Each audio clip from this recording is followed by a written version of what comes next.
El 28 de junio de 1969 sucedía algo inaudito en la ciudad de Nueva York.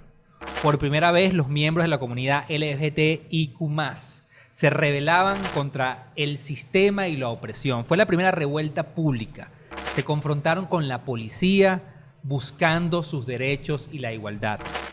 Desde entonces es mucho lo que se ha logrado. Hay muchos activistas que se han involucrado, hay muchas organizaciones que han apoyado, pero entre ellos las marcas también han sido partícipes de este movimiento. Hay una reflexión poderosa porque 40, 50 años después hay unos avances, pero todavía la sociedad no está totalmente adecuada a las necesidades humanas de los derechos humanos que todos debemos tener. Tal vez las nuevas sociedades y los nuevos accesos a contenidos e información nos están permitiendo entender algo que es clave para esta sociedad, que es la diversidad y la tolerancia, de las cuales nosotros queremos asumir como bandera en nuestras vidas y en nuestro día a día, diversos y tolerantes. Ahora bien, cada vez vemos cómo los grandes comunicadores de los grandes mensajes a nivel global, que son los que tienen la inversión, que es la publicidad. Reflexionemos que los medios funcionan por la publicidad, los medios tradicionales, los medios digitales. La publicidad es la que financia casi toda la información que nosotros recibimos en plataformas, apps, tecnologías. Están tomando posturas, empiezan a tomar posturas. Yo recuerdo muy claramente, hasta hace muy pocos años, habían como unos statements en las marcas, unas ideas claras en las marcas que decían: yo no hablo ni de política, yo no hablo de religión, yo no hablo de ciertos temas. Y de pronto, los nuevos consumidores empezaron a tomar criterios de decisión si consumo o no una marca, y cuando hablamos de nuevos consumidores hablamos de millennials, centennials, a partir de cuán estás involucrado tú en las causas que a mí me interesan. Probablemente los primeros pasos tú lo vimos en el área del activismo en el ambiente. Sí. Es decir, empezaron los nuevos consumidores a exigirle a las marcas responsabilidad en la generación de plástico, en el reciclaje, en la destrucción del ambiente. Entonces sale aquel gran libro verde en Europa donde personas toman la decisión de comprar esto u esto dependiendo de la responsabilidad que tiene esa empresa ante la posición en el ambiente. Y esto fue como generando como la necesidad de muchas marcas decir: epa, yo tengo que considerar ser responsable con el ambiente, no necesariamente por ser responsable con el ambiente, sino porque es algo que le preocupa a mis consumidores. Y entonces empieza la primera pregunta: es ¿qué le preocupa y qué le interesa a mis consumidores para transformarme yo, para ser más appealing y que tenga más interés? Pero de pronto no fue solo el ambiente.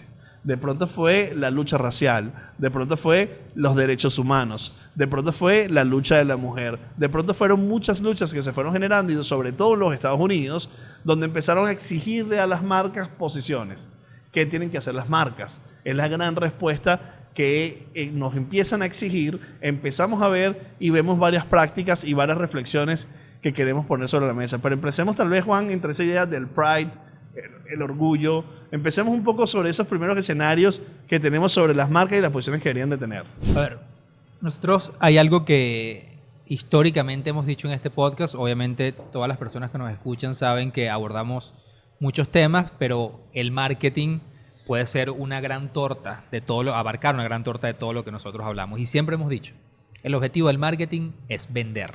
Cuando una marca hace cualquier acción, tiene una intención de vender sus productos detrás de esto. Y en eso que tú acabas de comentar, particularmente yo siento que hay como una línea muy delgada o una dualidad en cómo afrontarlo.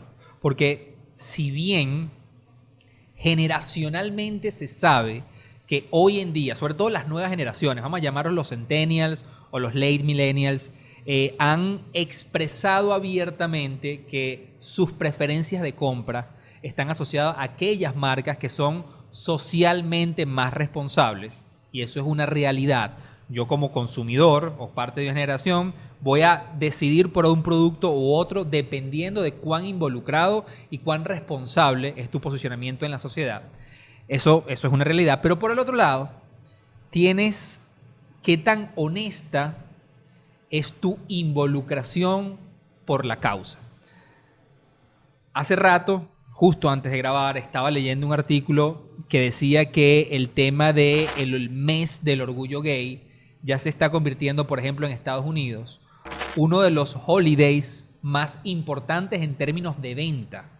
Y eso no, o sea, comienza a tener cierto rechazo, no solamente por la comunidad. Claro, hay un sino conflicto con la causa social real, ¿no? Sí, o sea, es un momento perfecto para vender, como lo es el Día de las Madres, como lo es el Día del Padre o como lo es Navidad.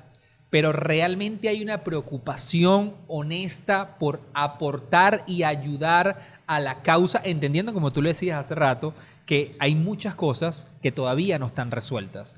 Y la exposición de yo solamente celebro, hoy en día es suficiente. Claro, porque la primera reflexión que uno debería de pensar es, ¿una marca debe pronunciarse sobre esto, sí o no? Y cuando hablamos de la comunidad, podemos estar hablando también de cuando sucedieron el Black Lives Matter, yo debo posicionarme sobre esto, o cuando sucede, por ejemplo, la guerra de Ucrania, yo debo posicionarme de esto. Y esto tiene que ver con el activismo de marca. Y lo hablamos en el episodio 40 de este podcast. Si ustedes quieren, pueden entrar a profundizar un poco sobre el activismo de marca. Y es cuando una marca empieza a ser activa sobre los temas sensibles. Pero no es activa sobre esos temas sensibles para solucionar esos temas sensibles, sino para ser empático con sus consumidores. Pero empieza a poner en sus líneas de generación ciertas cosas. Pero empiezan a ver los conflictos. De pronto vemos lo que está pasando en Ucrania. Y vemos que en Ucrania hay muchas marcas que salen de Rusia en contra de la posición de invasión. Pero ¿y qué pasa con los conflictos en África? ¿Cuáles son tus posiciones con los conflictos en África? ¿Cuáles son tus posiciones con los conflictos en Arabia, en los países árabes que tienen ciertos problemas de invasión? ¿Qué pasa con...? O sea, ¿cómo le vas a empezar a exigir entonces a las marcas esas posiciones? ¿O eso responde más a una posición de marketing? ¿O eso responde más a una necesidad de verme? Entonces empieza a exigirse un poco más.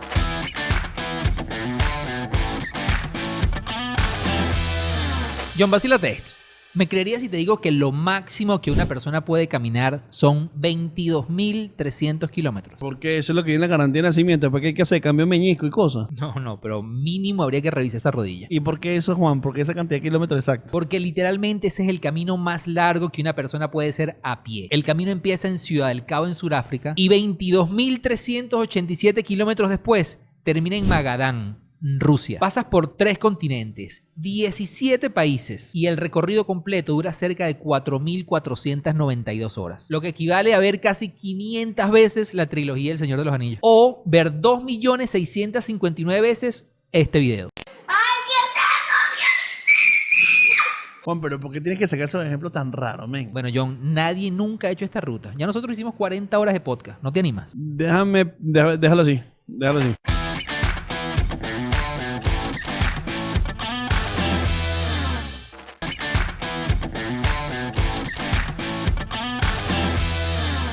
El tema del orgullo tiene como una connotación real de lucha, sí, de buscar los intereses que se cumplan para que todas las personas tengamos los derechos humanos y que nosotros podamos y que las personas que son parte de la comunidad puedan tener los mismos derechos que yo tengo. Casarse, heredar una herencia, tener una serie de elementos que si se generan en la sociedad hoy día no tienen. Como aceptación representación, y respeto desde los aceptación, desde lo muy básico, la aceptación y el respeto. Entonces, ese momento es para tener una oportunidad de ver, de mostrar lo atrás que estamos en esos derechos. Y uno dice, bueno, pero es que eso debería ser normal, ni se debería hablar. Es normal tal vez para mí, que soy un hombre blanco heteronormado, que tengo como que ya todos mis parámetros legales cubiertos. Pero si tú vienes con una serie de deficiencias legales, necesitas aún mostrar las deficiencias que tienes para lograr estar todos en el mismo parámetro ante la ley. Cuando eso se logre, ya debería ser normal y no debería ser un tema de conversación, pero hoy sigue siendo un tema de conversación.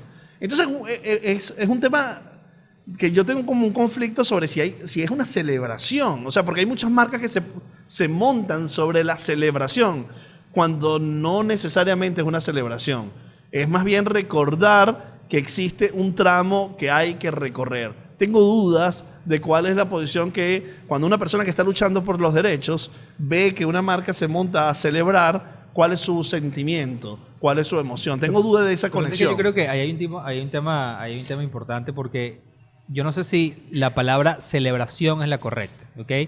Lo hablábamos ahorita, yo creo que, y por eso decidimos abrir el episodio de esta manera, ese día lo que se está es conmemorando un hecho histórico, que era que por primera vez se tomaba un grupo, se ponía de acuerdo, la comunidad se puso de acuerdo Exigir derechos. y dijeron basta, necesitamos manifestar nuestro desagrado, nuestra molestia y que la gente sepa que hay un problema real. Que no me vengas a decir que somos iguales porque yo no tengo los mismos derechos que tú para X, Y y Z. Y eso es lo que todos los años se conmemora, que ese día nació una lucha que debe ser pública, ¿ok? Que todo el mundo debe enterarse de que este problema existe. Y en base a que es un problema real, luego muchas organizaciones, personas, etcétera, se involucran a apoyar esa causa. Yo, desde mi punto personal, mi visión muy personal, yo sí creo que se ha desvirtuado y no quiero hablar en general, pero sí se siente hoy en día un cierto aire a oportunismo. ¿Por qué? Porque si tú ves desde el 69 hasta hoy y tú analizas el ruido y la cantidad de personas que se han interesado por la causa, que se han interesado por hablar de ella, por conversar, por abrir espacios, por apoyar o no, pero está el tema en particular, ese ruido viene en aumento en los últimos 40, 50 años. Es decir, que yo como marca, y esto ha sido históricamente el rol de marca, cuando ya hay un ruido suficiente alrededor de algo, que es lo que nosotros llamamos atencionalidad, cuando la atención de las personas está puesta sobre algo, las marcas inmediatamente llegan. ¿Por qué? Porque hay personas cautivas ahí, a las cuales yo puedo hablarles. Y ese algo puede ser el uso del burka, o puede ser el uso de una gorra, lo que tú quieras. O puede ser que todo el mundo está usando una bandita. Es así. Siempre y cuando exista una cantidad importante de personas hablando de un tema, las marcas van a llegar. Y aquí es donde está mi choque un poquito. Van a llegar con el rol de vender, de buscar vender. Y en este tema, que hay un problema real, social, que solucionar, comienzas a ver y a tener esos choques de si es ético o no. Ok, primera pregunta a responder. Como marca, ¿soy parte o no? Las dos son posibles, porque hay algunas marcas que dicen, mira, yo no soy parte, porque entiendo que todas las personas tienen todos los derechos. Sí. Y no es parte de mi core ser parte de la conversación del activismo. Eso es una reflexión que puede tener un grupo de personas. Imagínate una marca probablemente donde esa conversación de sus clientes no está establecida. Imagínate una marca que le habla a personas de 55 a 65 años, que probablemente allí no hay un gran issue en una conversión. Imagínate una marca que toma esta posición y su core está entre 15 y 25 o 35 años, que ahí sí hay una discusión muy importante sobre los derechos, la igualdad, la diversidad y los derechos humanos. Respondes esa pregunta, si estoy presente o no estoy presente. Vamos a suponer que si dices que no, ya estás tomando una posición. Sí. O sea, si no estás presente, estás tomando una posición. Que tu comunidad los recibirá o no de alguna u otra manera. Sí. Si dices que sí, estás tomando otra posición. Sí. Luego que dices que sí, ¿cómo lo hago? Lo hago desde la celebración, lo hago desde el apoyo, lo hablo desde el reconocimiento, lo hago desde sentir especial y diferente a una comunidad, lo hago para unirme a la causa, que ya sería más diferente, más involucrado, más pretencioso, o lo hago para vender. Sí. O todas ellas son para vender. Yo creo que la percepción actual, y esto es importante, no solamente de los miembros de la comunidad, sino de las generaciones. Esto es súper importante, porque hay gente que dice, no, es que la comunidad lo ve... ¿Tiene un peso porcentual? ¿Cómo puede ser? No. Generacionalmente. ¿Cuánto me importa, aunque no sea parte de la comuniddad? Hoy en día, no tomar una posición... Es tomar una posición. Ya inmediatamente lo asumen como tomar una posición. Pero al tomarla, hay una delgada línea. Y aquí yo quiero poner el caso, y también lo hablamos en ese episodio 40, de lo que sucedió, eso fue en el 2021, lo de George Floyd, ¿right? 21, creo que más 20 o 21. Sí, creo que fue el 20. Fue el 20. Valeria, ¿cuándo fue todo lo que pasó con George Floyd sucedió, creo sí, en 2021, que esto le dio paso al movimiento de Black Lives Matter.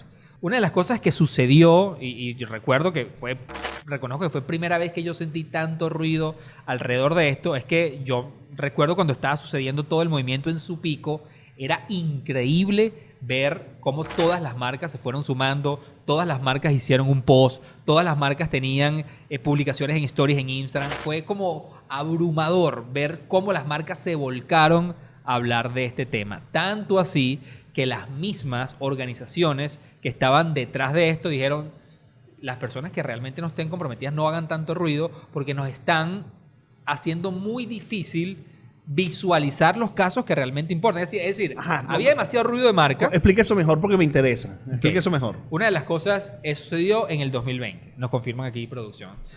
Una de las cosas que hacían las organizaciones es que la gente empezó a denunciar a través del hashtag Black Lives Matter sus injusticias. Mostraban sus videos, sus casos, experiencias que habían tenido, pero resulta que había tanto ruido de marca de X, Y, Z marcas diciendo estamos con ustedes, celebramos hoy, todos deberíamos ser iguales, lo que sea, lo que sea, lo que sea, que realmente conseguir los casos reales para los activistas les costaba muchísimo.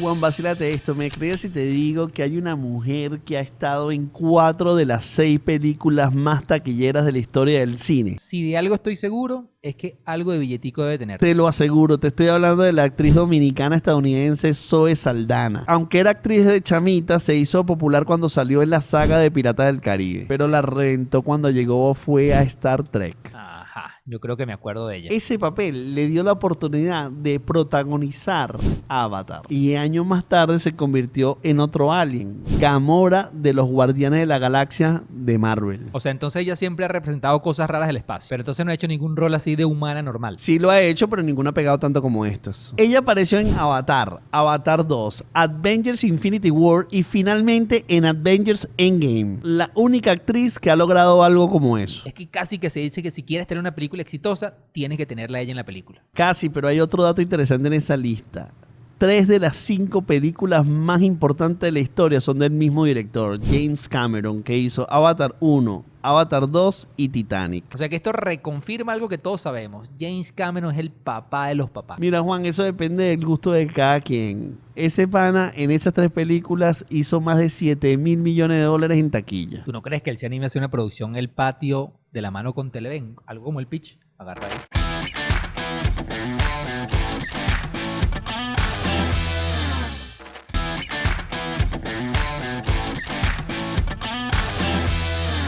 Recuerdo en este momento una marca en específico que hizo una campaña inmensa por el tema de los derechos, por el tema de la igualdad, y a los 2 días salieron todos sus trabajadores a pronunciarse diciendo que era demasiado deshonesto lo que esta compañía estaba haciendo, porque ellos empezaron a denunciar casos de segregación, de injusticia dentro de la compañía, de cómo toda la junta directiva eran de alguna manera racistas, ¿cómo se llama? Los señalaban de racismo, y así empezaron a surgir muchos casos. Claro, porque ahí lo que hay, Juan, es que hay un post, hay una expresión de marketing que lo piensa el equipo de marketing que dice, déjame ser empático con esta comunidad. Déjame conectar. Pongo la bandera del orgullo que hay en un post, digo que soy parte de esta lucha o que me preocupa, y luego cuando analizas la organización en su seno, tiene muchísimos problemas de diversidad y de integración. Sí. Es decir, no es honesto. No es honesto. No es coherente. Además. Entonces genera más bien vulnerabilidad a la discusión, porque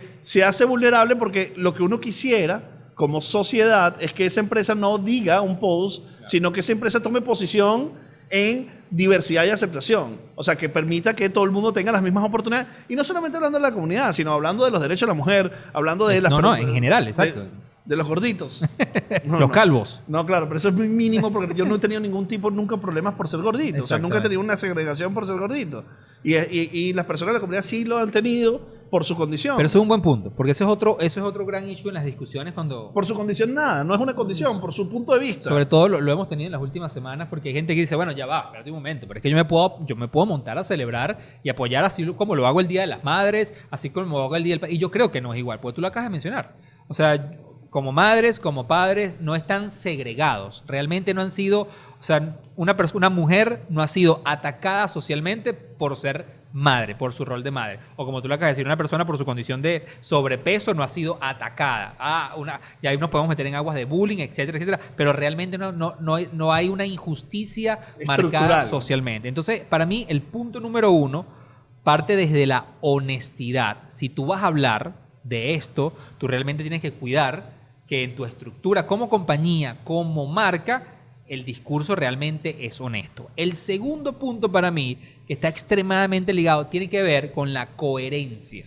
Porque lo hablábamos hace rato también.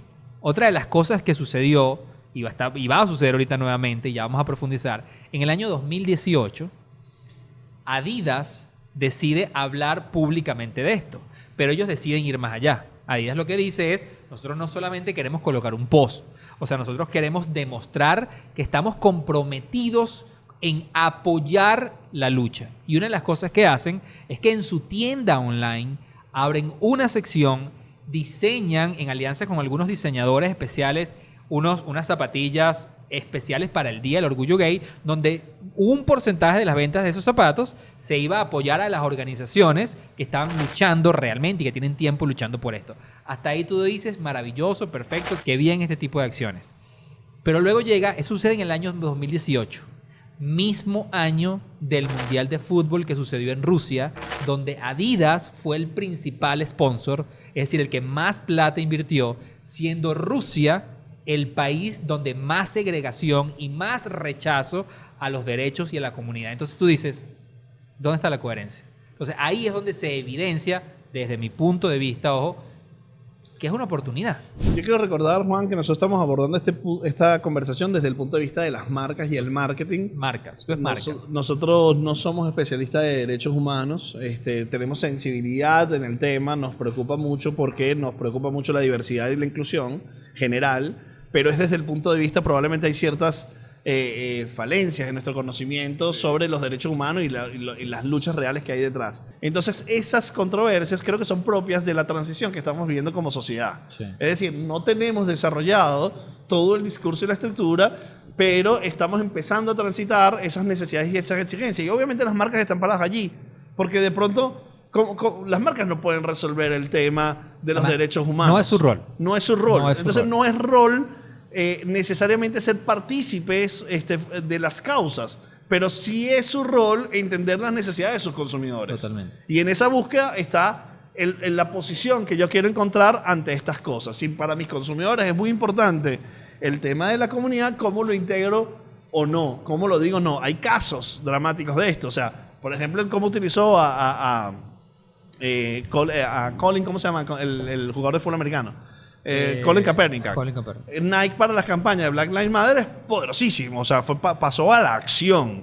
No pasó a simplemente una reflexión, sino pasó a la acción. Pasó a tener... O sea, Colin, recuérdenlo, se paró y se arrodilló generando una protesta en pleno himno nacional de los Estados Unidos en un partido de la NFL, y eso explotó como una expresión en contra del racismo que hoy día se utiliza en todos los partidos del fútbol inglés, por ejemplo.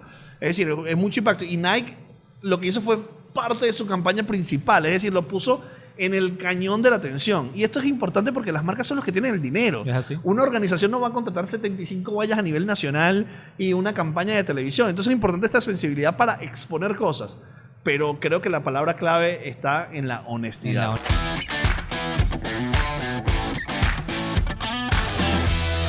John, vacílate esto. ¿Me creerías si te digo que un pana se hizo recontramillonario por pintar un mural? Pasa ese dato, men. ¿Dónde queda esa pared? Bueno, ahí está el detalle. Esto no es una pared cualquiera. Resulta que en el 2005, Facebook tenía sus primeras oficinas y eran como aburridas. No tenían ni un colorcito ni nada que animara la creatividad. Que hagan lo que hacen todos los creativos. Le ponen una mesa de ping-pong y un futbolito. Aquí en el patio no hace falta uno. El caso es que ellos querían algo más. Querían un mural colorido y quisiera la oficina ver brutal. Para esa chamba, llamaron al artista urbano, o como diría tu tía, grafitero, David Chow. El pana cotizó su chamba en $60,000 y cuando terminó su trabajo y fue a cobrar, se reunió nada más y nada menos que con Mark Zuckerberg. Y le dijo que habían dos formas de pagarle: Cele o pago móvil. ¿En serio, Juan? Obviamente no.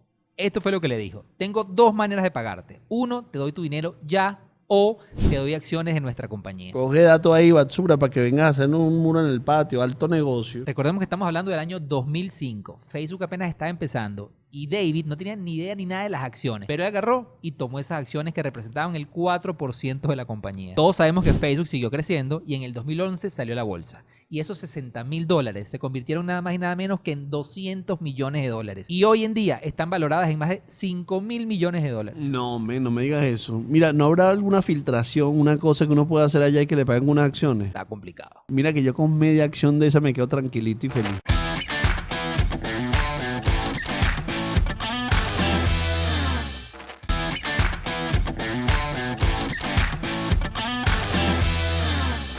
es muy diferente yo como marca decir, o sea, hay tantos problemas en la sociedad que estamos viviendo, o sea, hay tantos conflictos en este momento en la sociedad que estamos viviendo, donde tú pudieras obviar algunos, no vas a poder abarcar todos y no necesariamente tienes que hablar de todas las causas. Ahora, yo creo que esta en particular, desde mi punto de vista, es algo que no vas a poder ignorar, porque al final se trata de la inclusión, se trata de realmente la diversidad y aceptar los derechos de cualquier ser humano. Es como que tú hubieras dicho en los años 60, bueno, en algún momento el tema de el racismo, eso en 20 años pasa. No, esos temas hoy en día se siguen hablando, se siguen trabajando. Es decir, yo creo que esto es algo que no vas a poder obviar. Particularmente siento que es un error decidir como marca no hablar de este tema o creer que esto va a pasar y que, ¿sabes?, de alguna manera lo ignoro. Yo personalmente siento que es algo que tarde o temprano las marcas van a tener que tomar una posición. Eso es lo que te iba a decir. Yo no sé si es un error o no, va a depender del ciclo de vida de la marca, pero que tengan un point of view, o sea, que sepan qué piensan sobre eso, sí, es clave. Es clave, porque es una conversación social, es algo que realmente no... Como el de la mujer, Juan, sí, tal cual. Sí, tal cual. Pero, por ejemplo, hay temas que tú dices, bueno, no sé, voy a decir cualquier ejemplo, el tema del veganismo es algo que cada vez se habla más, pero tú como marca pudieras decir, yo es algo que no quiero abordar. Pero aquí se trata de derechos humanos. O sea, claro, porque el veganismo es una opción. Sí, exactamente. Y tú puedes justificarla y entenderla, sí, por el impacto que tiene en la tierra, en el ser humano, en la salud. Sí. Pero esto no es una opción, esto es una necesidad social. Sí, para mí no es una opción. Obviamente yo creo que tú vas a tener que marcar una posición tarde o temprano. Lo decíamos hace rato, el no marcar una posición es marcar una posición. Es como cuando nosotros decimos en una red social, no necesariamente... Hay marcas que dicen, no, yo no quiero estar en TikTok. Bueno, chévere que tu marca no quiera estar en TikTok, pero tu marca existe en TikTok. La gente está hablando de esto y está decidiendo y moldeando lo que es tu marca en esta red. Lo mismo pasa aquí. O sea, mientras tú no seas partícipe de la conversación, la gente va a moldear una opinión de tu marca en el corto, mediano o largo plazo. En el momento que tú decides marcar una posición, la honestidad y la coherencia en tus acciones creo que son los que van a definir realmente la credibilidad y la aceptación que va a tener ese mensaje en la sociedad. Porque la otra cosa que no podemos ignorar es eso. Es que ya la gente cada vez como que es más sensible al manejo y el cómo lo haces. Entonces yo creo que aquí hay un rol muy importante en el tema de entender que tú como marca no es tu rol solucionar este problema. Tu rol como marca es vender. Ahora, tú como marca puedes ser habilitador para, y este es el punto de vista que yo más respeto, lo hemos hablado mucho estas últimas 2 semanas, yo por ejemplo admiro mucho el trabajo que ha hecho la compañía en Estados Unidos, Ben & Jerry's, cada vez que hablamos del tema lo pongo sobre la mesa, porque ellos no tienen 1 año, 2, 3 detrás de, ellos tienen 10, 11, 12 años detrás, departamentos dentro de la organización están destinados para esto, a apoyar a las organizaciones que realmente se dedican. Ellos constantemente están elaborando sabores nuevos, no para la comunidad, sabores nuevos que le gustan a generaciones para que parte de esas ventas sean destinadas a apoyar económicamente a las personas que están luchando por esto. Y no es algo de un día. Son estas marcas que están todo el año trabajando para apoyar este tipo de cosas. Para mí eso es coherente, para mí eso es honesto y además ellos tienen estudios de cómo además tienen mayor aceptación de las generaciones, no de la comunidad, como marca por ser este tipo de marcas activamente responsables. Yo creo que además, Juan, hay una barrera que vencer de los estereotipos. Tenemos una comunidad que está llena de estereotipos y de fáciles opciones de respuesta ante el orgullo. Y entonces vemos en la industria de la publicidad muchísimas marcas que integran la bandera en el mensaje, que ponen una integración de su logo con el mensaje, con la bandera, que eso es su respuesta ante el orgullo gay, que va a durar el día del orgullo gay, y va a durar unos días antes y unos días después. Y ya después yo no tengo nada que ver con eso. Simplemente yo entré y salí allí para ser empático, para ver inclusive si vendo algo adicional en esa empatía, con unos lugares comunes que no tienen identidad. Y yo creo que eso es algo que sí revisaría si fuera parte de una marca que quiere tener una posición, que es cómo cómo es empática para no entrar en los lugares comunes de la conversación del orgullo gay, en los lugares comunes y en los estereotipos. Porque tal vez los estereotipos es lo que más daño hacen. Sí. Hay mucha gente que tiene diferentes puntos de vista de cómo entender su identidad. Sí, es válido. Y es válido en la comunidad y fuera de la comunidad, pero no define ninguno de ellos a los otros. Estamos hablando de diversidad e inclusión. Entonces, las marcas, abordarlo desde un punto de vista de un estereotipo, tiene que tener mucho cuidado. Sí. Y esos íconos, como la bandera de colores, que habla de la representación y la inclusión, también está como subutilizada, pero sobreutilizada en la exposición.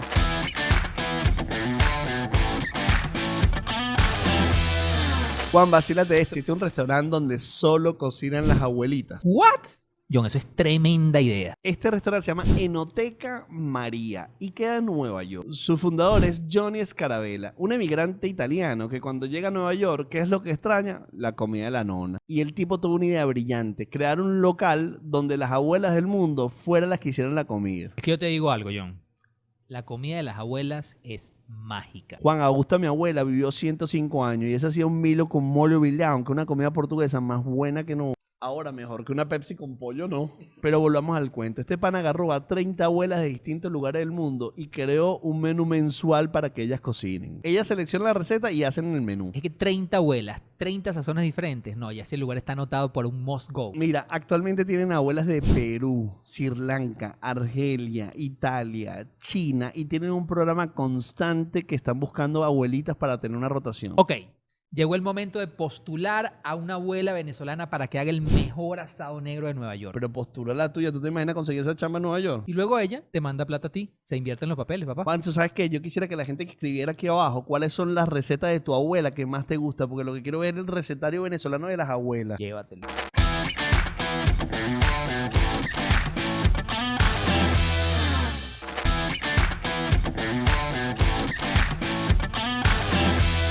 La comunicación, la comunidad y las generaciones han evolucionado y han madurado.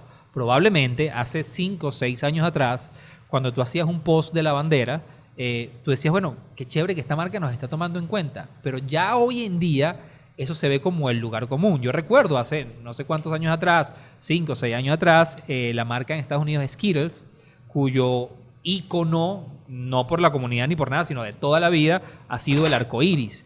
Y ellos, una de las cosas que dijeron, y me acuerdo que eso tuvo mucho impacto en su momento, su empaque, que es de todos los colores de la bandera, porque ha sido su icono de toda la vida, su empaque fue totalmente blanco. Y ellos dijeron, no somos nosotros los protagonistas en este momento, le cedemos los colores a realmente quienes merecen la lucha en ese momento. Y esa fue una campaña que dio mucho que hablar, todo el mundo la apoyó, dio mucha exposición de la causa, pero hoy en día, 5 o 6 años después, yo creo que hay que tener en cuenta que la misma comunidad y las generaciones han evolucionado, han madurado, y hoy en día ellos mismos están demandando un compromiso mayor porque la línea entre el compromiso, el apoyo y el oportunismo es muy delgada. Es muy delgada y hay un rango muy amplio de tareas. Hay una tarea de exponer, de mostrar, hay una tarea de exigir, hay una tarea de pedir. De generar conciencia también. Hay una tarea de más bien normalizar. Entonces hay muchas tareas que hacer en este proceso que estamos viviendo como seres humanos. Entonces, dependiendo del rol que tú quieras tener con la tarea, también tienes un camino de trabajo. Yo creo que Juan, la idea de entender que los centennials y los millennials tienen un punto de vista diferente es muy importante. Clave. Es muy importante su punto de vista y su aproximación a estos temas. Y yo creo que estos temas tenemos que incluirlo en nuestra agenda. Por eso lo traemos al podcast. Sí. Porque tenemos que tener todos una posición y tenemos que transformar los sesgos inconscientes que tenemos en las otras generaciones. O sea, nosotros tenemos una cantidad de sesgos inconscientes que creemos que no se puede hablar, que no se debe incluir. Esos sesgos hay que transformarlos. Bueno, yo tengo sesgos inconscientes, tengo que transformarlos, tengo que leerlos, tengo que educarme para evitar tener esos sesgos inconscientes. Y eso lo tenemos que traducir en acciones. Porque además, John, ahí hay un punto importante. Todos tenemos sesgos. Y muchos de esos sesgos que hoy tenemos, si nos ponemos a analizar profundamente, tienen que ver por la cantidad de mensajes a los que fuimos expuestos durante todo nuestro crecimiento y muchos de ellos provinieron de marcas. Es decir, probablemente muchos de los sesgos que hoy en día tenemos cultural y socialmente, también tienen por los mensajes de los cuales las marcas fueron responsables que nos sembraron por muchos años. Pero piénsalo, y probablemente los mensajes de la marca era ocultar. ¿Sí? Entonces, al O también venderte un ocultarme- estereotipo de rechazo de entrada. Sí. Porque había un estereotipo que acabas de... ¿cómo se llama? Que ya estaba establecido y aceptado.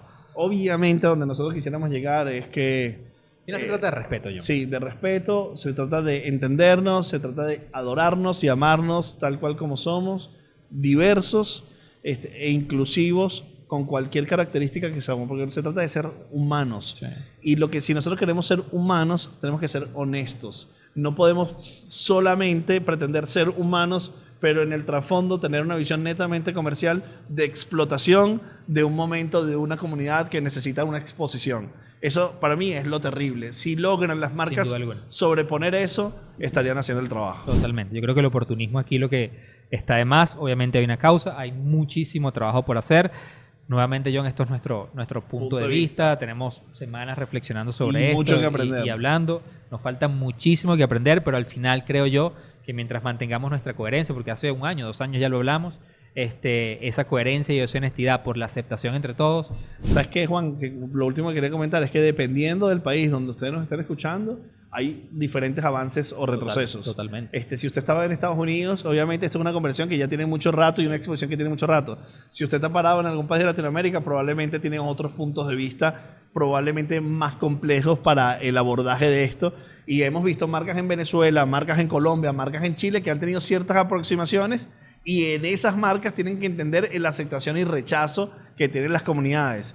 Pero la posición de la compañía tiene que asumir que probablemente hay un margen de rechazo que va a tener en esas sociedades latinoamericanas, es posible, pero que tiene que entender cómo lo va a enfrentar. No ocultar para no enfrentar ese rechazo. Claro, pero bueno, además una oportunidad sobre todo para las marcas en Latinoamérica.